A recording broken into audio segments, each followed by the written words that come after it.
poco de deporte, un poco de espectáculo, que es lo que, teniendo al gran Guillermo Moreno en nuestra mesa, no vamos a hablar, pero sí vamos a hablar. Guillermo estaba cuando hablábamos con Edgardo. ¿Y cómo viviste vos Malvinas, Guillermo? Primero te rescato la nota que acabas de hacer, rescato el análisis que hizo tu entrevistado y te diría que viniendo de un funcionario del gobierno es lo más profundo que he escuchado en los últimos años. Quizá no tuvo tiempo, se detuvo en la vuelta del Imperio Británico como tal y bueno, obviamente ahí faltó el análisis sobre Rusia, sobre China, sobre Estados Unidos, faltó porque no le dio el tiempo, pero me parece muy bien enfocado, me parece que empezamos a hablar las cosas que hay que hablar y sobre todo qué es lo que va a acontecer con la Patagonia teniendo a los chilenos de un lado y a los británicos del otro. Él ahí manifestó la importancia del puerto de Montevideo, obviamente es un tema logístico, pero eso es de toda la vida.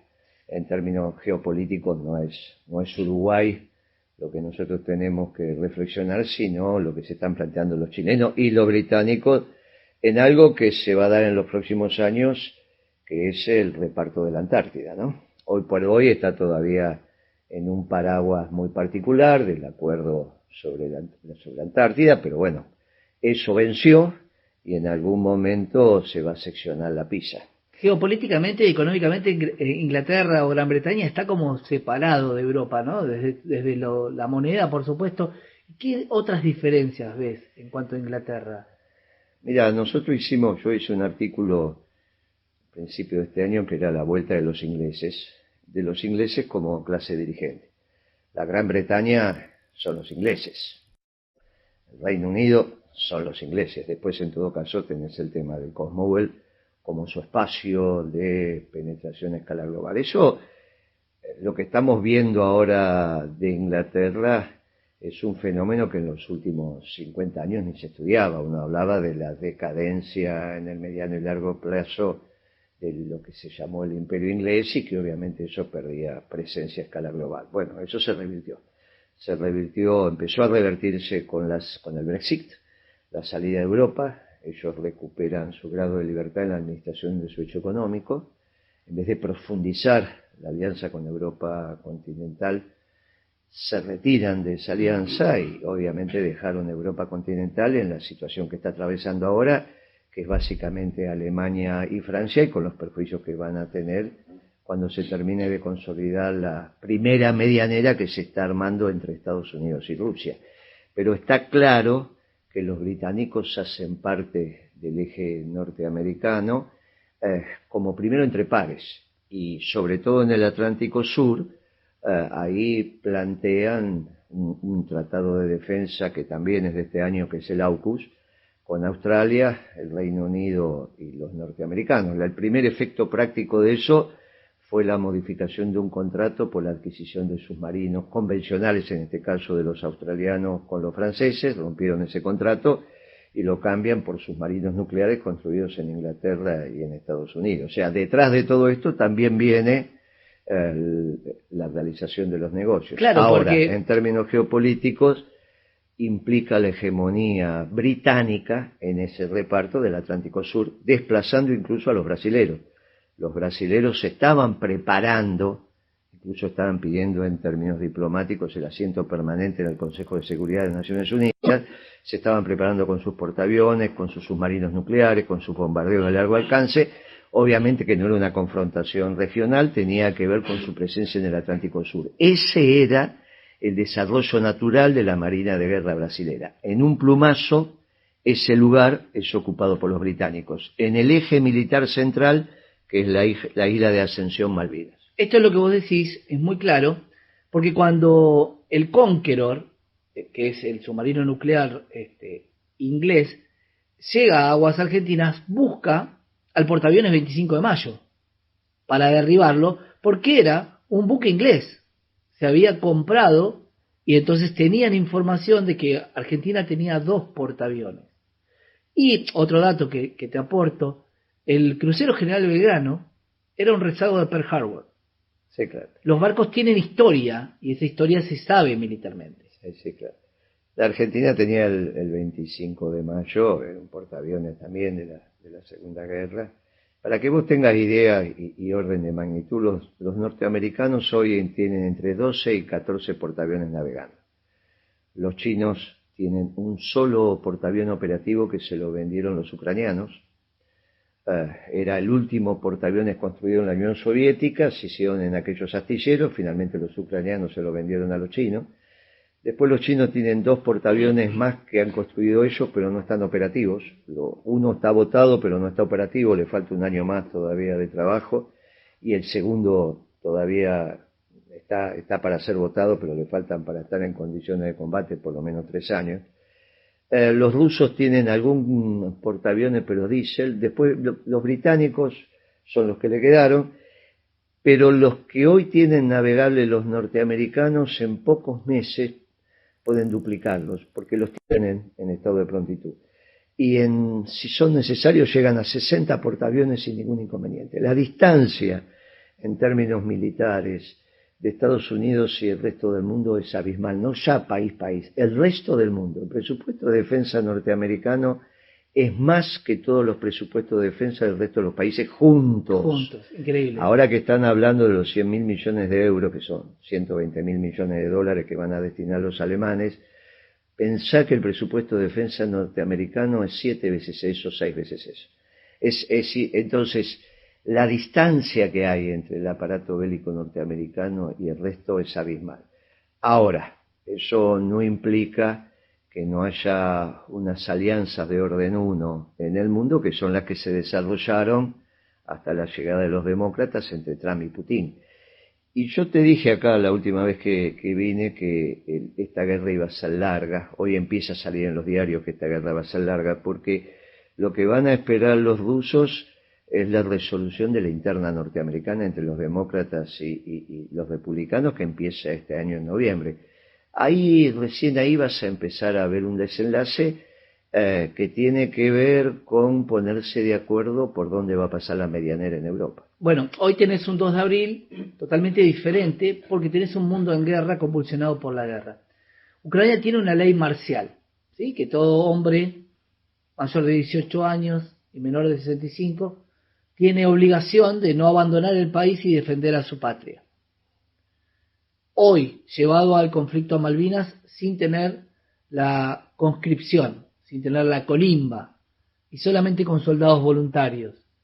¿Qué dice, Guillermo, la Constitución argentina respecto al artículo 21? Mira, ahí hay 2 concepciones que van a empezar a cada vez a quedar más claras sobre la defensa de la patria. Aquellos que sostenemos la noción de la nación en armas y aquellos que sostienen que la defensa territorial tiene que ver con un espacio profesional y un diseño tecnológico. Entonces, si estás preocupado si tenés más aviones caza, más tanques, más artillería pesada y el profesional en condiciones de manejar ese armamento. Yo creo que cada vez que nos fue favorable en el terreno de las armas es porque el pueblo se comprometió. No veo la Argentina en condiciones de librar una guerra tecnológico profesional. Creo que ese fue uno de los problemas de Malvinas, visto a 40 años.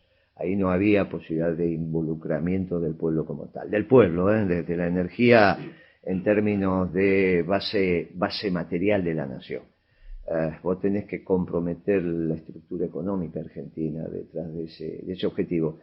Cuando vos lees cómo se construyó el ejército de los Andes o cómo fuimos en la salvaguarda cuando venían el ejército brasilero, Lavalle y compañía, ya, me parece que eso está claro. Cuando el pueblo participa, y es muy difícil en el mundo, cuando se dan las condiciones de territorialidad para que así sea, que cuando los pueblos se involucran en un conflicto bélico sean derrotados. El caso de Vietnam es un ejemplo claro y contundente de lo que puede pasar, incluso el tema en Argelia también, un ejército no sé, muy importante en esa época de los franceses también fue derrotado. Cuando los pueblos se involucran, cambia hasta la visión del tiempo, porque vos tenés una distancia estratégica que no pueden tener los generales.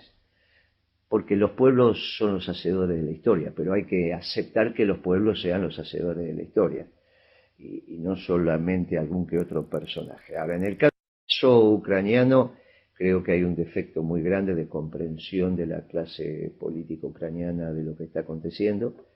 Bueno, y lamentablemente le tocó a ese territorio definir la medianera entre Europa continental y Rusia, y se va a definir al margen de la voluntad que puedan tener los ucranianos, que entiendo que fue elegido porque es un país de enormes recursos y aparte porque geográficamente era el que le tocaba. Esto es lo que tendrían que haber comprendido el presidente ucraniano y su gabinete, pero Eso, bueno, claro, es lo que vuelve a trazar la famosa OTAN, nos vuelve a traer la OTAN de Malvinas, que en ese momento era otra cosa, porque el muro de Berlín todavía estaba y no se había escindido en el 91 de la Unión Soviética. Yo lo que creo que lo que tenés ahí es el nuevo orden internacional definido a partir de dos ganadores. Y esos ganadores son Rusia y Estados Unidos, y lo que están definiendo es la medianera. ¿Por dónde va a pasar? Me parece que esto te empieza a decir cuál es el lugar de China, y te empieza a ordenar tu geopolítica en tanto y en cuanto lo articulás con lo que dijimos antes, el eje militar y la ascensión Malvinas y la penetración de los británicos en el Atlántico Sur como proyección hacia la Antártida, y ahí rescató la nota que tuviste antes. Ahora, si vos pensás que los chinos son los próximos ganadores, o pensás que hay un eje ruso-chino que es el que va a confrontar contra el eje norteamericano, tu esquema de visión de lo que está pasando en el mundo es distinto al que yo estoy señalando. No digo que yo tengo razón, digo que vale la pena que lo discutamos, porque si no tenés las tonterías que hace Alberto Fernández. Eso, después nos vamos a meter con eso. O sea que vos crees que no hay diplomacia, o la diplomacia está ayudada por tu armamento o por tu capacidad bélica. Sí, que no es el armamento, es la voluntad del pueblo en defender su territorio. Es mucho más que precisamente yo dejo el hecho tecnológico por fuera de esto, pero también es un debate. Están los muchachos que hoy te plantean que la guerra es tecnológica. Bueno, uno lo debate desde la potencialidad que puede tener la Argentina. Yo desde una guerra tecnológica y profesional, que fue lo que nos pasó en Malvinas, me parece que nuestro destino está sellado. Bueno, hablando con la gente que manejaba Pucará, el conflicto bélico es mucho más cercano, y hoy con la tecnología prácticamente el avión dispara a distancias donde no puede ser alcanzado por ningún otro objetivo. Si la guerra ha cambiado y es tecnológica. Bueno, entonces, esa es una visión, no es la mía. ¿Cuál es tu visión? Por eso la nación en armas no es un hecho de tecnología. La guerra no lo define la distancia tecnológica que puede haber entre un país en otro en términos de armamento, sino la voluntad, vocación de un pueblo de comprometerse en la defensa de su patrimonio. Son dos visiones absolutamente distintas. O sea, en todo caso, vos me podrías decir, la visión de Moreno está vinculada al desarrollo histórico, te diría, de Suiza o de Israel o del propio Vietnam, y naturalmente cuando el peronismo se hizo cargo de la defensa nacional, y la otra es la visión que hoy impera en el mundo, de decir, esto se define de acuerdo a la actitud que vos tengas de fabricar o no semiconductores para que sean los elementos que teledirigen tus misiles. Bueno, son las visiones. Yo creo que en esa visión de profesionales y tecnologías la Argentina está complicadísima, sobre todo porque tenemos una situación económica que no nos permite destinar recursos para ahí. Entonces, desde un análisis estructural de lo que pasa en la Argentina, no podés renunciar a la defensa. Entonces la defensa no va por ahí, sino va por el implicamiento del conjunto del pueblo argentino. Y eso se llama la nación en armas. ¿Cuál es la doctrina de defensa de la Argentina? A mi humilde entender que es la correcta. La nación en armas. Es el conjunto de la Argentina en aras de la defensa de su patrimonio. Ese es el concepto de patria, el patrimonio común. ¿Qué es patria? El patrimonio común. Claro. ¿Quién lo tiene que defender? ¿Profesionales y cierto manejo de la tecnología o el conjunto del pueblo? Bueno, yo digo el conjunto del pueblo. ¿Cuál es esa doctrina? La nación en armas. Obviamente que hay que volver a rediscutir todos los temas que hacen para la construcción de una nación en armas. Si, por ejemplo, cómo vamos a tener en nuestro ejército de reserva los suboficiales en cantidad suficiente para conducir las unidades y los oficiales para las unidades de batalla de mayor envergadura. Bueno, para eso tendrás que tener las tecnicaturas en defensa, las licenciaturas en defensa, la capacidad que tiene la población civil del dominio de armamento. Para eso los tiros federales son muy importantes. No es que vos vendés el tiro federal de la ciudad y no pasa nada. No, porque los tiros federales que estaban distribuidos en todo el país, tenían que ver con esta visión de la nación en armas. Entonces, no es, cuando vos tenías aptitud, cuando vos tenés tus hombres y tus mujeres en aptitud de combate, como lo puede tener Israel, como lo puede tener Suiza, y todos aquellos países que no hacen de la tecnología su fortaleza en términos de diferencial de combate vis a vis país uno contra otro. ¿Está bien? Porque si no empezamos a contar que si aquel tiene tantos misiles, si aquel tiene tantos bombardeos, bueno, eso es un tema de los que se ocupan desde el punto de vista profesional, desde la visión de la nación en armas. Eso es importante, pero mucho más importante es la voluntad del pueblo de defender a su patria. Sí, va a ser muy difícil cuando tengas que volcar parte del presupuesto nacional con los problemas que Argentina estructuralmente claro que sí. tenga hoy, Claro. y vos tengas que firmar que vas a destinar tanta plata a armamento. Bueno, depende cuánto, porque hoy vos tenés todavía tu industria militar y eso no es un tema. Por eso repito, todo depende. Si vos transitas hacia una guerra en donde la cantidad de aviones es la que va a definir, y cuanto más adelantados tecnológicamente estén, son los que definen el perfil de la batalla, o si basás en la capacidad que tenés en tu pueblo de defender tu territorio. Yo estoy adscribo a esta segunda visión, que es la visión peronista. Después me vas a dejar dónde podemos ver ese paper de ¿vuelven los ingleses? En el vos sabés que escribo los lunes, al menos cuando me lo permiten, escribo los lunes en de Negocios, lo tenés En Va de ahí. Negocios, Va de sí. Negocios, la vuelta de los ingleses. Perfecto. Vamos a ir a un tema y te voy a invitar en el próximo bloque a un cumpleaños, si tenés ganas. ¿Cómo no? Del día de ayer, ¿sabés que cumpleaños el día de ayer, no?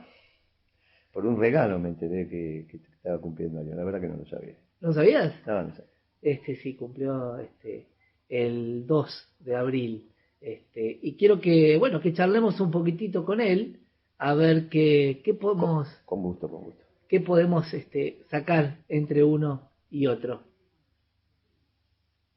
A ver, lo tengo acá. ¿Está comunicado?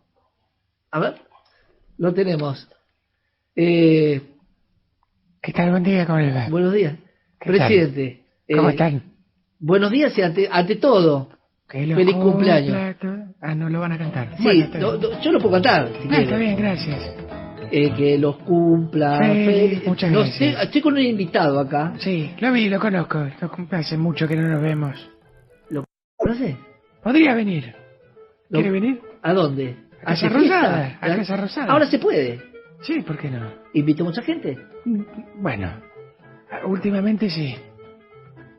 Saludos. Yo siempre... ¿Qué tal? ¿Cómo le va? ¿Bien?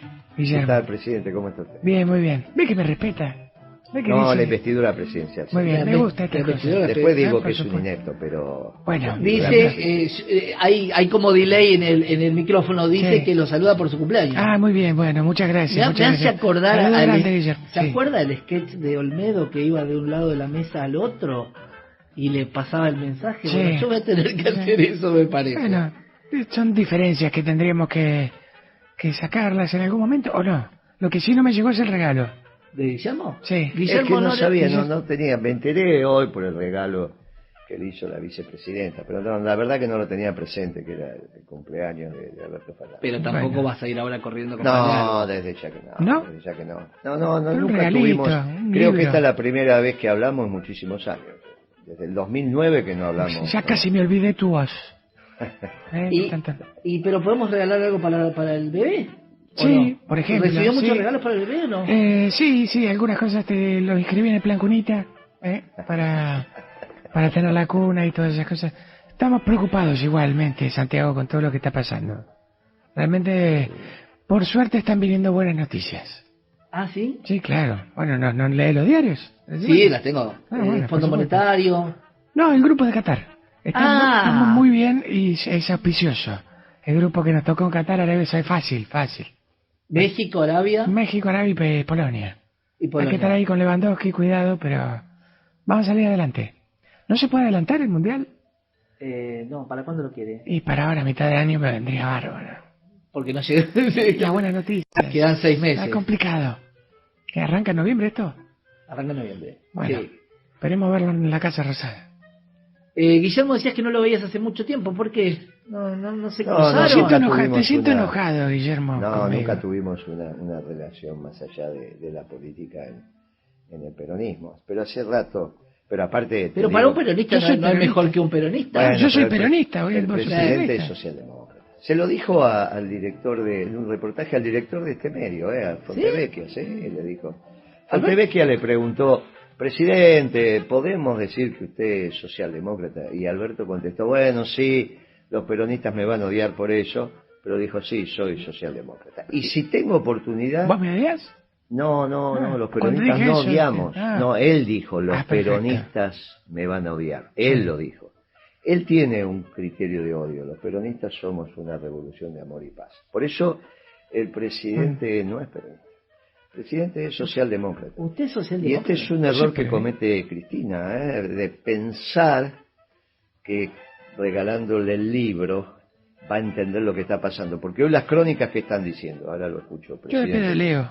Pero Las crónicas que están diciendo, que en Escuchen, realidad era un sí. problema ideológico, que no entiende Alberto Fernández lo que está pasando y por eso le regala ese libro de Torres. Y en realidad Alberto Fernández entiende, pero desde su visión socialdemócrata. No es peronista, es socialdemócrata. usted no es peronista. Yo soy peronista. Por supuesto. Bueno, no estoy de acuerdo. No estoy de acuerdo. ¿Y Y qué en esa muestra- entrevista tampoco la recuerdo. Pero ¿qué muestra Lo que puede dice. darme para decir que es peronista? Pero, mira, pensé la canción. La marcha. La marcha, claro, sí, por supuesto. ¿Qué más? Mira, hago la B. Ojo que no se mezcle Hace con la la B, con- hace que hago no la se- B, mirá, hago A la ver, de la que no se victoria. rompan las cadenas, no, eso no. Claro, no. Mirá, hago la B. Ahí está. Bien. ¿Qué más Pero quieren? Guillermo dice que Queremos peronista ayudar. sabe la No, marcha. extraordinario. Estamos controlando los precios, Guillermo. Sí, Ah, bueno. No hay nada más ¿Por qué no? peronista que Pero ¿por qué el controlar presidente no precios. lo llama? Alguien que controle los precios. Sí, la verdad que necesitaría una mano, Guillermo, porque Feletti no me está dando. Me dijo que no, milagros no hace. ¿Milagros? Milagros no hace, dijo Feletti, esta semana. Con respecto a la Lo inflación. que pasa es que el presidente no cree en la No tiene fe. administración.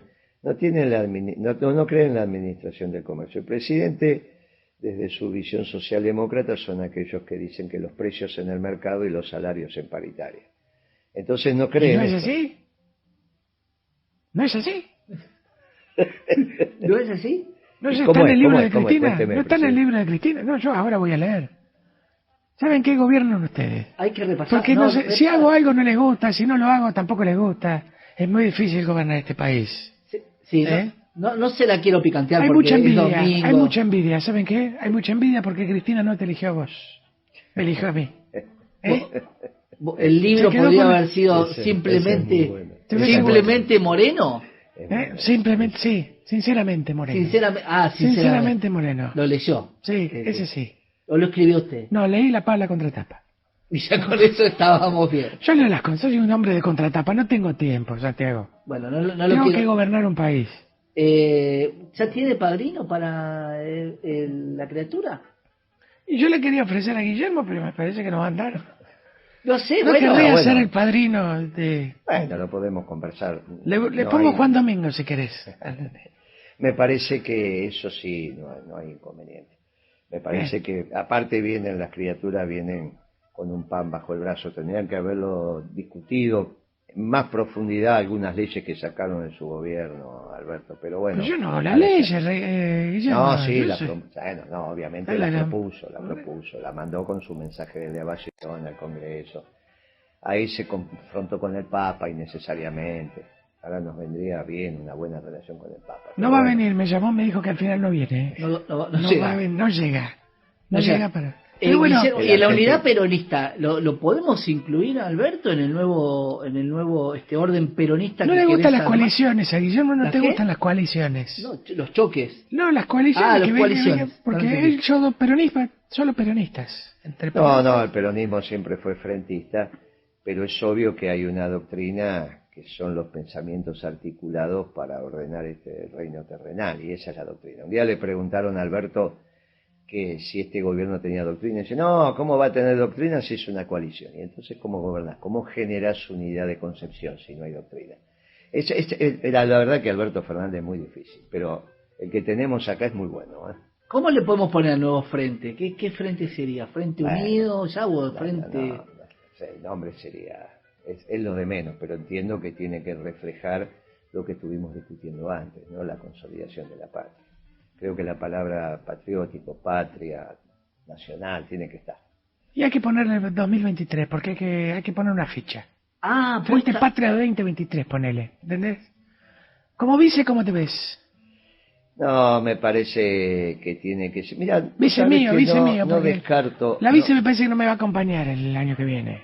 No descarto volver a recrear el abrazo Perón-Balbín, ¿eh? No descarto eso. ¿Pero yo soy Balbín? Bueno, vos no sos ni Perón ni Balbín, pero bueno, ya está. Balvin, el cantante. Soy Balvin. ¿Usted le puso el nombre al libro? ¿El nombre al libro? Sinceramente. Sí, simplemente se llama. No, sinceramente, ¿no es sinceramente? Sí, sinceramente se lo puse yo, pero ahora voy a hacer otro libro que simplemente. Pero simplemente. Mente simple. Mente simple. Poco fuerte. Es para que lo puedan leer todos. Yo no quiero escribir complicado. ¿Sabes? Bueno. La verdad que fue una conversación muy agradable y la verdad me has hecho... te sale exacto. Muchas gracias. Sentiste que estabas hablando con él. Sí, pero este es mucho más profundo. Este es mucho más profundo, ¿no es? Claro, no es que es... Este habla con sujeto, verbo y predicado. O sea, las oraciones están construidas y si tiene que usar sujeto tácito, sabe cuál es. Bueno, del otro lado no. Del otro lado, la verdad que tenemos construcciones intelectuales muy primarias. Pero siempre fue así. Vos sabés que Alberto Fernández se caracterizó por tener un hecho, que es poner buenos títulos. Viste que en las redacciones el tipo que sabe poner títulos es un tipo distinto. Pero en general en las redacciones el tipo que sabe poner títulos también sabe escribir y sabe de contenido. Bueno, acá con Alberto Fernández solo títulos. Increíble. Bueno, hagamos terapia de grupo. No, presidente. Démosle al mundo una oportunidad de paz. No funcionó lo de la terapia de grupo, no, presidente. Bueno. No cayó bien. Sí, bueno, está bien. No cayó bien. Necesito un exorcista para eliminar los demonios de la inflación. Vamos a necesitar varias horas de este programa con vos y con Guillermo acá. Bueno, no problema. Gracias, presidente, por venir y tiene razón. Te agradezco que me digas, presidente. Usted es un Muy sujeto, poca gente me lo dice. Un gran sujeto es usted. Y predicado. Le dejo la última recomendación, más que agradecerle a Mareque, a mi gran amigo Mareque, a Guillermo, que podemos hablar de todo y eso es lo que más me gusta. Me encantó. Me pareció muy buena la nota de Malvinas, me parece que las reflexiones de ahora fueron buenas. La participación del presidente impecable. Estamos para construir otro país. Contá conmigo. Te voy a dejar una única recomendación para los que no la vieron. Campo Minado en el Teatro San Martín y tenemos la presencia además de nuestra CEO y la productora general de nuestro programa que está con nosotros, Sol Pérez. Hola Solcito, ¿cómo estás? Buen día, ¿cómo están todos? Bien, llegaste ahora para el final con nos trajiste café y todo, la verdad. En realidad me Contanos. gustaría comentarles todos los llamados que recibí en base a la anterior visita de Guillermo y les encantó esta propuesta de poder conversar, de poder dialogar, que les gusta este Moreno, que quieren escuchar este Moreno. Y yo les decía que realmente siento que es una persona que te puede gustar o no lo que te diga, pero te lo dice con estadísticas y te lo dice en tiempo y en forma de cada situación que ha pasado. Y con esto me voy a despedir, ¿no? La verdad es que para nosotros es un placer abrir una mesa y de hecho se sumaron todos y nos dijeron, si es este Moreno el que se sienta a hablar, nosotros nos sumamos a la mesa a conversar. Y yo siento que él tiene que abrir esta mesa, tiene que mostrar que la gente tiene a lo mejor una ideología distinta de verlo, una forma distinta. Y es una persona súper amable, es una persona que se puede conversar, que te sabe escuchar Y bueno, nosotros nos toma examen. ¿Vos estudiaste Todo hoy? el tiempo, yo estudié. ¿De verdad? Todos los días. Pues el otro día te estudiar. quisiste copiar. Sí, Guillermo pero se quiso cuando- copiar. Es un hombre difícil, es un hombre difícil para hablar, ¿eh? Uy, mira quién vino. Nosotros también le abrimos la puerta si quiere venir al PRO, Yo hablé con gente Guillermo. de su, Por supuesto, de su equipo, siempre abrimos las puertas, nosotros también. Yo soy peronista, Pero usted no estaba jugando al bridge. Saltini, ¿eh? Usted estaba jugando al bridge. Sí, por supuesto, bueno, o sea, hacemos todo, no se puede, estoy peleando por el país, partida de bridge. Cristian Ritondo dijo que se Sí. sumaba, Sí. Reyes Saludos. dijo que se sumaba con un poco de miedo, pero dijo, bueno, se puede hablar. ¿De qué equipo es, Guille? ¿Perdón? ¿De qué equipo es? No, yo soy de Racing. De Racing, ay, qué bueno, sí, bueno. Anduvimos bien ayer, ¿eh? Está bien, la gagoneta Pero- va bien, ¿eh? Pero Está muy bien. con toda esta gente, ¿no? Vamos Sí. a necesitar a alguien de De Elías seguridad, se puso a algún llorar. ministro. Bueno, sí, por supuesto, vamos a... ¿Qué ministro de seguridad podemos? Bueno, el que no quiere el ministro de Patricia Seguridad. dijo que se suma si se puede hablar y Y- conversar. Para ministro de seguridad estoy yo, olvídese. Ah, No, por supuesto. Para ministro de seguridad eso no, lo lamento, Guillermo, pero ese puesto está tomado, querido. No le puede dar el puesto. No. Albert, Bueno, Aníbal. Aníbal. Por Aníbal. supuesto, Aníbal. por No, supuesto. sale muy bien. Bueno, ¿nos tenemos que ir o nos quedamos? ¿Crees que nos quedemos? No, nos quedamos. Mirá, nuestro productor está golpeando con la cabeza. El vivo está explotando. Está golpeando con la cabeza el vidrio. Impecable. Bueno, agradecemos a nuestro operador Juanjo Ricciari en producción, Cristian Karner, nuestro gran productor. Mi nombre es Santiago León. Este es El Otro País, producido por quien está a mi derecha, Sol María Pérez, CEO de San Productora, que seguimos apostando al país con nuevos formatos, mesas candentes de política y debates. Gracias, Mareque, amigo. Muchas por haber gracias, estado. Santi. Volvé a la madre tierra. Esperemos que... Sí. Ojalá te quedes, pero sé que volvés a la madre tierra. Me voy el martes. Y cuando estés por acá, seguramente estarás en estas mesas. Guillermo, placer como siempre, y te espero la próxima. Como no, con mucho gusto y la verdad felicitaciones. Muchas gracias. Que tengas Muchas gracias. éxito en tu profesión. Muchas gracias. Fue entonces El Otro País por Radio Perfil. Te esperamos todos los domingos de 10 a 11 de la mañana. Pero es inevitable tener que hablar de algo que pasó hace 40 años, se cumple uno de los momentos más importantes y movilizantes de la historia argentina, la gesta de Malvinas. El 2 de abril de 1982 la Argentina recupera las Islas Malvinas en una operación militar incruenta, solo para poder generar luego una negociación diplomática. Pero esta vez quiero contarlo en primera persona, que sintió un nene de 9 años, con la suficiente edad para entender, pero poca edad para interpretar qué es lo que pasaba en ese momento. En 1982 recuerdo a mi papá decirme eufórico: recuperamos las Malvinas, hijo, casi como festejamos en el 78 el campeonato del mundo. Mi memoria trae imágenes imborrables de festejar en una plaza y sentir el nacionalismo a flor de piel. Malvinas para mí se resume en un tema musical de Raúl Porchetto de 1983, un cassette que mi hermano pidió tener, con su tema Reina Madre, que contaba sobre barcos, aviones, tanques y municiones. Madre, estate tranquila, el mundo así camina, y la tranquilidad de la reina de Inglaterra regando sus rosas. Contaba la historia de un soldado inglés que no sabía qué hacía peleando tan lejos de casa. Una publicidad donde una niña cantaba que le escribió una carta a su querido hermano, le dijo que lo amaba y que lo quería mucho, y su mamá le contó que él es un buen soldado que cuida las fronteras de la patria. Y por último, el himno, una marcha que nadie puede olvidar, una marcha marcial creada en el año 40, que describe las islas. Tras su manto de neblina no podemos olvidar las Malvinas argentinas, clama el viento y ruge el mar. Fue un año donde la revista Humor retrataba el rostro de la dama de hierro, Margaret Thatcher, Ronald Reagan, presidente de Estados Unidos, y empezábamos a escuchar sobre la OTAN y el TIAR, el Tratado Interamericano de Asistencia Recíproca. Tardes de comunicados número por cadena nacional, pero para mí la tranquilidad de saber que mi hermano no tenía 18 años. Para todos los que hoy sienten y son más jóvenes, imagínense haberlo vivido en carne propia, 2 meses que pasamos de la euforia a la derrota. 24 horas de transmisión por Malvinas con la conducción de Pink y Cacho Fontana, para ayudar a los soldados. José Gómez Fuentes contándonos por ATC lo que pasaba en las islas o solo lo que querían que sepamos. Recuerdo a mi abuela tejer cuadraditos de lana para hacer mantas para los soldados de Malvinas para combatir el frío.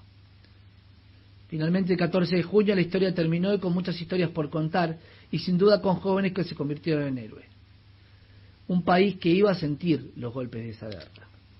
Y como cierre, mi hija Josefina nació un 2 de abril, sellando a fuego la historia que hasta hoy me eriza la piel y me es casi imposible no emocionarme. Para los más jóvenes les aconsejo entender y vivir la guerra mediante canciones o películas, temas como el de Charly García, No bombardeo en Buenos Aires, La isla de la buena memoria de Lerner, o los más modernos como Héroes de Malvinas de Sirio y los persas. Y entre ellas, las películas de 1984, Los chicos de la guerra, cuya infancia y adolescencia transcurre en Quilmes, sí, el lugar donde viví toda mi infancia y mi adolescencia. Y sin duda, una gran obra de Tristan Bauer, del año 2005, también oriundo de Quilmes, Iluminados por el fuego, con un guionista que vamos a conocer más en profundidad. Este domingo tu media mañana es en El Otro País. El Otro País.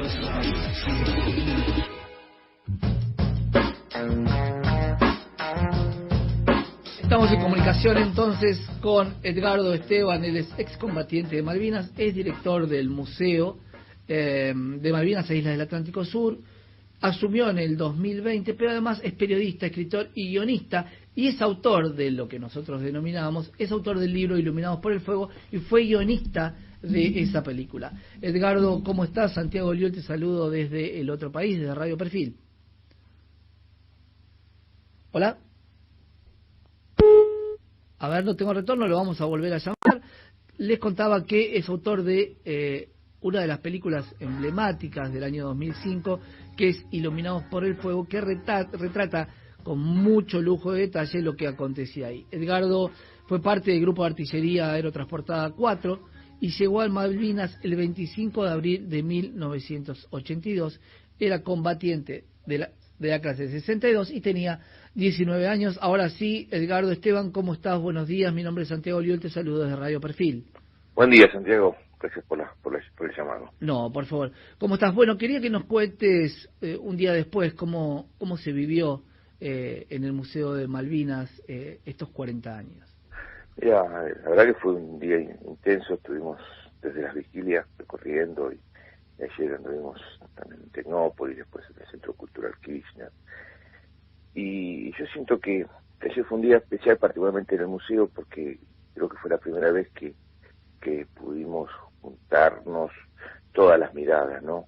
Y todas las referencias, porque fue como el referente o el excombatiente del Chaco Profundo, del pueblo originario, el referente de lo que representa todos los centros de excombatientes, nuestras o las mujeres, la madre más emblemática, quizás la mamá del maestro que murió en Malvinas, o la enfermera que estuvo ahí salvando vidas, o las hermanas, ¿no? Cuando hablamos de 100 o 200 o 400 o 649 muertos, estamos acostumbrados a ver los diarios como un número, y esas hermanas, esa mamá, es su historia, es la etapa de todos los días, no de la de un día, la de hace 40 años, y que ayer pudieran estar ahí y sentirse homenajeadas y poder mirar, ¿no? Malvinas desde esta perspectiva del pasado, recordando a nuestros compañeros caídos y a los que volvimos, y por ahí cuando volvimos fuimos escondidos y no nos dejaron hablar, y el silencio fue tan duro y lastimó tanto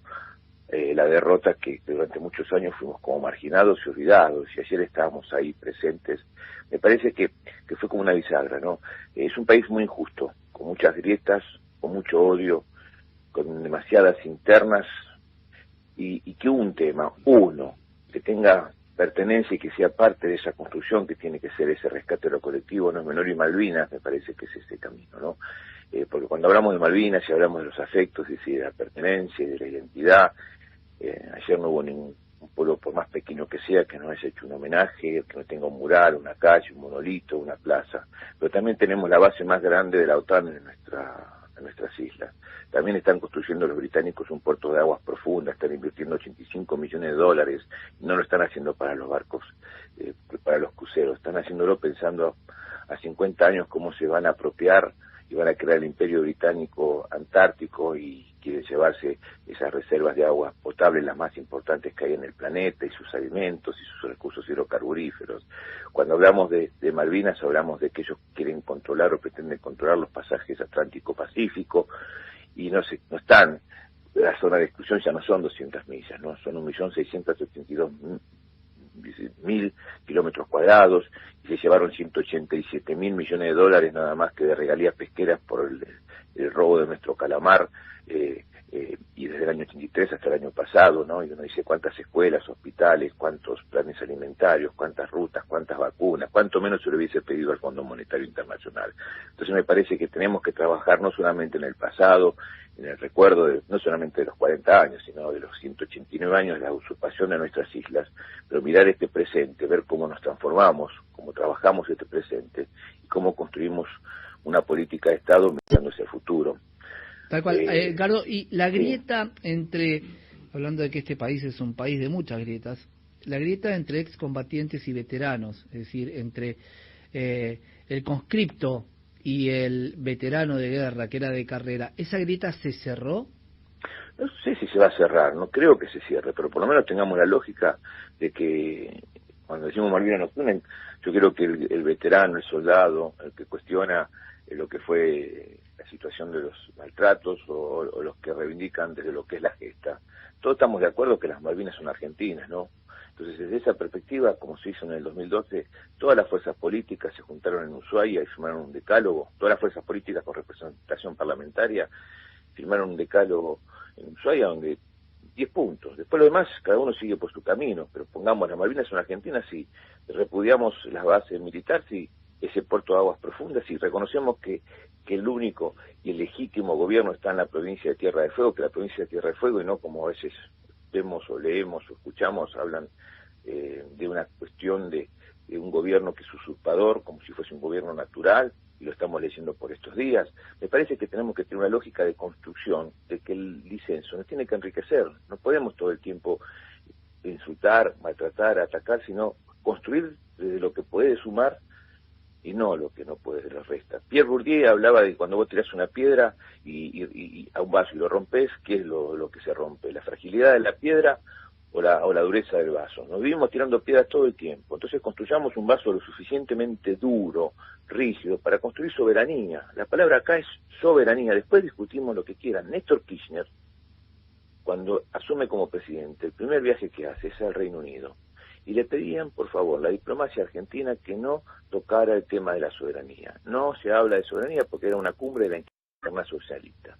Cuando Néstor Kirchner fue a saludar a Tony Blair, le dijo, ¿qué hace Tony? ¿Cuándo nos sentamos a dialogar la soberanía? Después discutís lo que querés, pero tenemos que tener y tenemos que trabajar en lo que significa no solamente la soberanía marítima, territorial, sino la cultural, la económica, la educativa, la ambiental, y fundamentalmente la soberanía comunicacional, que también me parece que tenemos que trabajar para entender qué significa Malvinas, ¿no? Edgardo, a la distancia y habiendo pasado vos la guerra como excombatiente y todo lo que pasaste, ¿hubieras o creías que hubiera sido mejor aceptar la propuesta de Pérez de Cuéllar o buscar una solución diplomática de tres banderas, o crees que ese momento no era históricamente el correcto? Además teníamos en 82 la amenaza de Chile, del 78 y de los acuerdos, ¿no? Pero la idea de las tres banderas era muy descabellada para vos. Pero de Cuéllar y de Belisario Bentancur, no, era el camino, como fue para China Hong Kong o como fue para Panamá el acuerdo con Estados Unidos por el canal de Panamá. Y nosotros perdimos una gran oportunidad en el año 74. Vos pensás que yo fui prisionero de guerra en un depósito de YPF, y con la gobernación de Campos y con el gobierno de Juan Domingo Perón, lamentablemente muere en un momento especial por Malvinas. Nosotros tenemos los documentos en el museo, estábamos muy cerca de un acuerdo por 20 años, con una transición también con las dos banderas. Vos pensás que el aeropuerto que hoy funciona en Puerto Argentino fue inaugurado el 15 de noviembre del 72 con la bandera argentina y la bandera británica.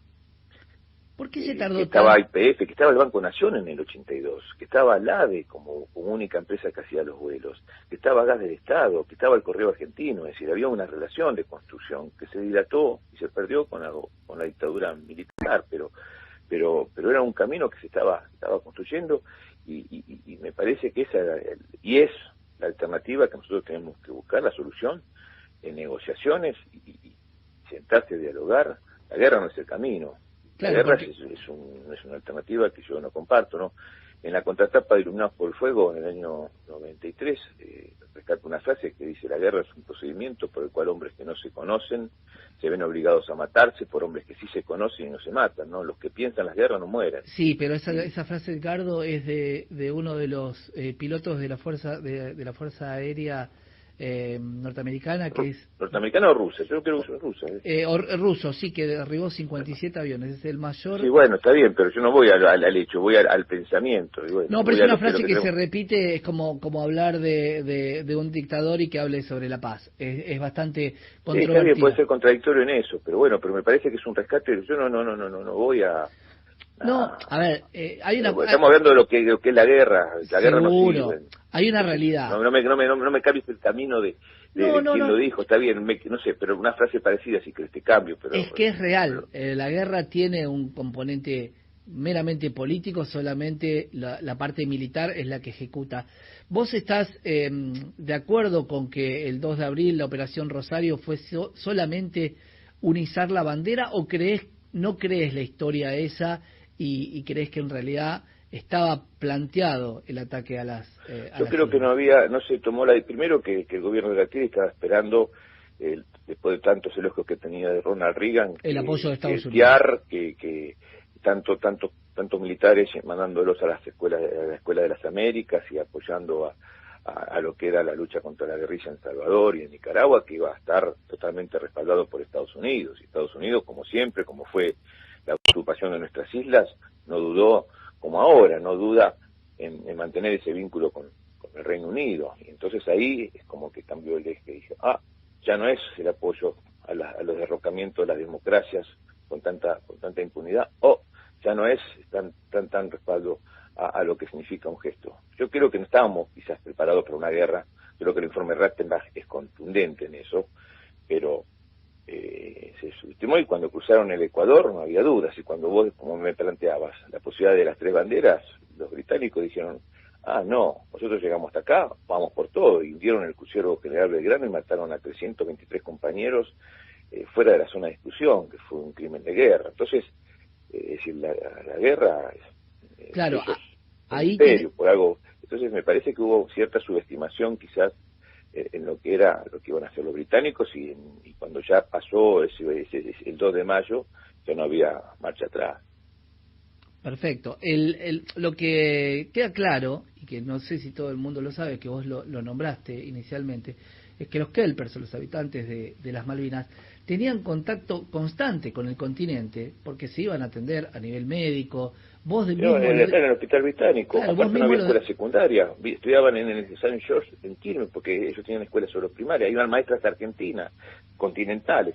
Ese es el tema. Iban desde el continente a nuestras islas. Te cuento lo del San Jorge, porque yo viví en Quilmes toda mi infancia y adolescencia, y no sé cuál es la relación de Malvinas con Quilmes, pero Los Chicos de la Guerra está filmada en Quilmes. Tristan Bauer es de Quilmes y muchos... No, de Mar del Plata, Tristan Bauer. Mar del Plata. Pero vivió en Quilmes. No, tiene un hermano, tiene familia. Ok.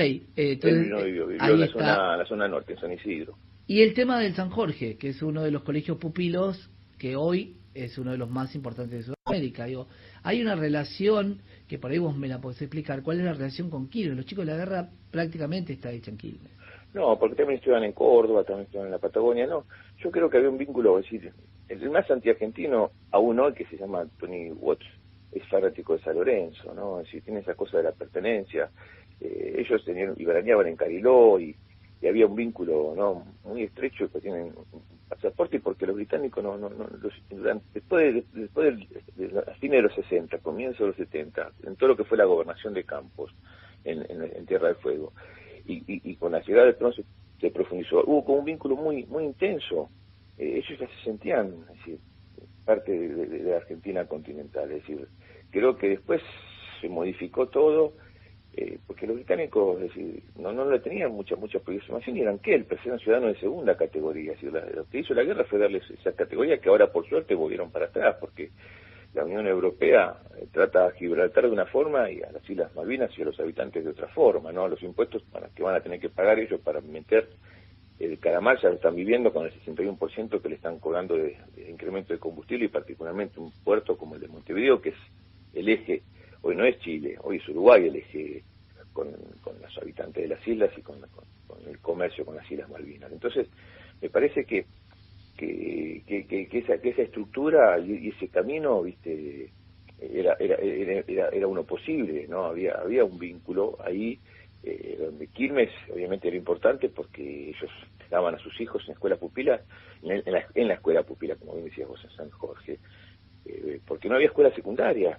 Claro. Entonces, mandaban, en los 70 había maestras que iban del continente a nuestras islas a enseñar y a dar las clases, es decir, Edgardo, ni siquiera las que venían de Irlanda en los 70 querían ir a las islas, ¿no? Claro, hablabas de Gibraltar, ¿no? Y de la relación de Inglaterra con Gibraltar. Y desde Gibraltar, Margaret Thatcher, la primer ministra, que tenía una situación política bastante complicada, envía su task force, envía toda la flota británica que para un conflicto bélico de tan poca importancia y tan lejos, están enviando, y llevándolo al fútbol, presentó al mejor equipo que tenía. El comandante Woodward jamás se había rendido en cuanto a la flota. Y ahí hay cosas de la historia que vos por ahí me las podés... Un 8% de popularidad y tenía elecciones, tenía que hacer un gran evento, tenía hasta un rechazo de la propia reina británica. Por eso manda toda la fuerza, manda portaaviones... Sí, tenía que hacer un efecto, como decía Maquiavelo, ¿no? Un enemigo interno. Exacto. Y le vino al hilo, porque ellos tenían todo el problema con los mineros, con los paros, era un desastre la economía conservadora británica en ese momento de Margaret Thatcher. Y hablabas de... Bueno, la serie esta que está creo que en Netflix, ¿no? Lo vemos ahí sutilmente. Pero era, entonces, con ella que es una popularidad, es más, después tuvo hasta su desfile de la victoria, ella, es decir, la aprovechó muy bien el tema del conflicto. Hablando con la Fuerza Aérea, que hay que decirlo, la Fuerza Aérea no se rindió cuando el general Menéndez entrega el 14 de junio su rendición, la Fuerza Aérea hace un cese el fuego. La Fuerza Aérea había tenido a maltraer a la flota británica con mucha inventiva local, y Inglaterra había mandado 2 submarinos nucleares, el Splendid y el Conqueror, que fue quien alcanza el crucero General Belgrano, cuando dentro de las normas de la milicia los submarinos no atacan barcos, ¿sí? El Conqueror... 31 bombas nucleares traían, ¿no? En cuatro barcos, en 2 portaaviones, y con la intención hasta de tirar una bomba en la base de aviación de Córdoba y otra en Buenos Aires, ¿no? Porque ese famoso no bombardeo en Buenos Aires de Charlie García, es decir, muy sutil para la mirada británica, ¿no? Para los porteños, ¿no? Porque la posibilidad de, claro, el Vulcan, que era el avión de mayor autonomía que había salido de Sudáfrica y llegado a las Islas Malvinas, tranquilamente con autoabastecimiento en el aire, podría haber llegado a Buenos Aires, Córdoba. Y hablando con algunos militares y recabando un poco la historia, muchos dicen que por suerte Argentina no derribó más barcos como el Sheffield o como los acorazados que había derribado, porque la escalada bélica hubiera sido mucho mayor. Ese no bombardeo en Buenos Aires era muy puntual. Y con respecto a eso, te quiero preguntar a vos, porque nosotros sabíamos dentro de todo qué pasaba en las islas, ¿cuánto sabían ustedes de los que quedábamos acá o de la familia que ustedes quedaban acá, de los bombardeos a Buenos Aires? ¿Se escuchaba en las islas eso? Yo, como digo, decía, no, tampoco es una frase ni inventada, sino que había escuchado que la primera derrota de la guerra es la verdad. Y yo después trabajé muchos años en Radio del Plata y hablaba con referentes que era, por ejemplo, Enrique Alejandro Mancini, que era Radio Liberty, y me contaba que había que generar distracción para los británicos y tampoco desalentar a la propia tropa. pero la única radio que más o menos, que tenía cierta información coherente en lo que pasaba, era Radio Carves, de Uruguay, que llegaba perfecta a las islas. Después la radio de la cadena Azul y Blanca, que se escuchaba, la cadena que estaba Radio Rivadavia y Radio del Plata, y Radio Nacional, y se escuchaba desde Río Gallegos, se iba y venía, pero nunca tenía mucha información. Y nosotros volvimos, a mí me cambió la vida, yo quería ser agrimensor, mi sueño antes de ir a Malvinas era ser agrimensor, y ahora hace 39 años que soy periodista, porque volví en un barco que dije, decía la prensa, yo vi en la estampa que decía, está hundido el Canberra. Entonces, esa cosa fue siempre muy muy difícil, porque hay un documental muy bueno que se llama 1982, que cuenta el desarrollo, no tiene voz en off, sino solo lo que se daba de información en la televisión pública, particularmente 60 minutos, y cómo estaba la euforia del 2 de abril, y cómo se tuvo que anunciar la derrota de un día para el otro, y generó esa decepción que después duró años, porque como si hubiésemos perdido con Alemania en el Mundial de Brasil.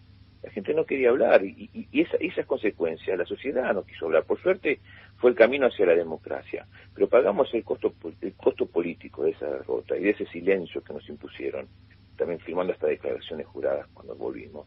Y a los excombatientes, que durante años estábamos escondidos, marginados, no había ningún tipo de vínculo con el Estado, no hubo ni siquiera una ayuda psicológica o médica en la gran mayoría de los casos. Entonces me parece que eso, viste, también es fue un gran debate. Hoy por suerte la sociedad cambió, hay otra historia, ayer se vivió distinto, pero me parece que en ese contexto fue todo pero muy difícil en aquellos días, porque la desinformación fue parte de esa estrategia que también tenía un gobierno militar que jugó y que trabajó mucho el tema de la comunicación. Sin duda, y va a ser difícil que los jóvenes poder mostrarles un poco qué es lo que pasaba en ese momento. Edgardo, te agradezco muchísimo por... Un placer, te puedo decir una cosa, me encantó la nota porque, viste, es como que rompimos, viste, porque vengo otros días hablando con mucha intensidad y hoy pudimos hablar de otras cosas, Malvinas. Me parece muy importante esta nota, te agradezco muchísimo, ¿no? Por favor, Edgardo. Me enriqueció a mí también, haberte escuchado. Y es un placer, y recomendamos Iluminados por el Fuego porque es una de las obras maestras del cine, y que cuenta mucho de lo que una persona vivió en primera persona. Y la guerra interior, que poco se contó hasta ese momento, ¿no? Porque no solamente fue la guerra exterior, sino la problemática de los suicidios, el estrés postraumático, esa marginación, esa indiferencia, ese olvido nos dolió, y viste la problemática del alcohol, la problemática de la violencia de género. Sí, fue una película, creo que abrió una bisagra para un debate. No sé si fue la mejor o la... Te propongo esto. Sí. Yo la semana que viene quiero hablar con alguien que manejaba un pucará, y lo tengo hablado. ¿Te contactás conmigo y hacemos una entrevista de a dos? Lo que vos quieras, con muchísimo gusto, ¿viste? Extraño mucho mi profesión, ¿viste? Vamos a tratar de hacerlo, que para que nos cuente... Un gustazo, la verdad que un placer poder haber hablado, ¿viste? Porque, ¿viste que dicen que los periodistas somos como un océano y 1 centímetro de profundidad? Y vos tenés profundidad con Malvinas, y eso no es menor. Y lo viví, tenía 9 años. Edgardo, te agradezco muchísimo por tu paso por El Otro País y por Radio Perfil. Abrazo enorme, gracias por llamar. Un gran abrazo. Pasó entonces el presidente del Museo de Malvinas, que está en la ex ESMA, y ahora nos vamos con una tanda y con un tema que tiene que ver.